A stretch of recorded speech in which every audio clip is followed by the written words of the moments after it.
Hi, everybody.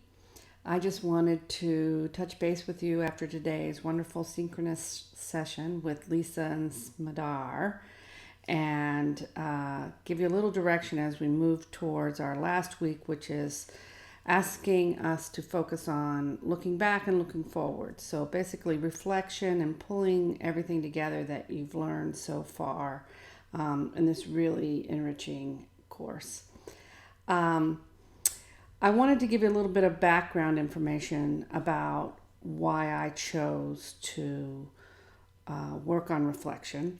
It's something that means a lot to me, and I think it's something that we really neglect, something that we really need to include often in our classes, and it's often the last thing that we think about, or we stick it on the end. So I think it's important both for our students and I think it's important for faculty. And I often find resistance to this. So the need for reflection often has to give way to, more content has to be squeezed in. There's no time for it, or everything runs over because it takes longer to do a project and the reflection just gets kind of tossed in at the end. And I really think it's important to have reflection as that time to cement what you learn and to make it kind of to make your own personal connection to the learning. And so I think it's something that we really need to give more attention to. I often run into teachers who resist it. And I've learned over the course of preparing this lesson that we're different. I feel like I have a natural capacity for reflection.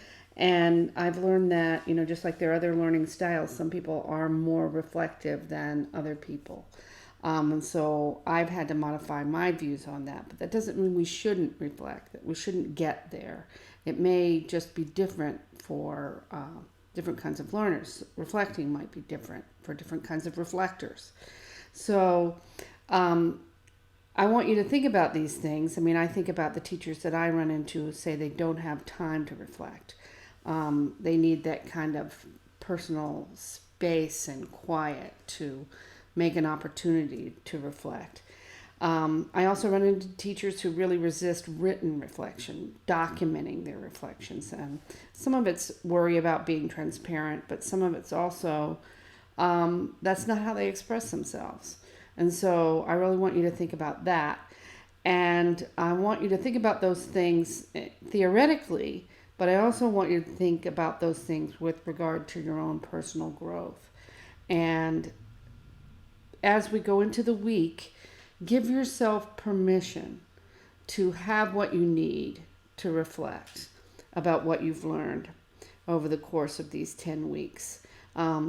Keep in mind that, you can do this at your own pace, no pressure. I've included different kinds of assignments, some longer reading assignments, but you don't have to do those. You can listen to the radio, the audio from NPR, for example, that might be more your learning style or more, food for thought for you. So make this very personalized, and I hope that you'll take some time to think about how to plan your week and give yourself the permission to reflect.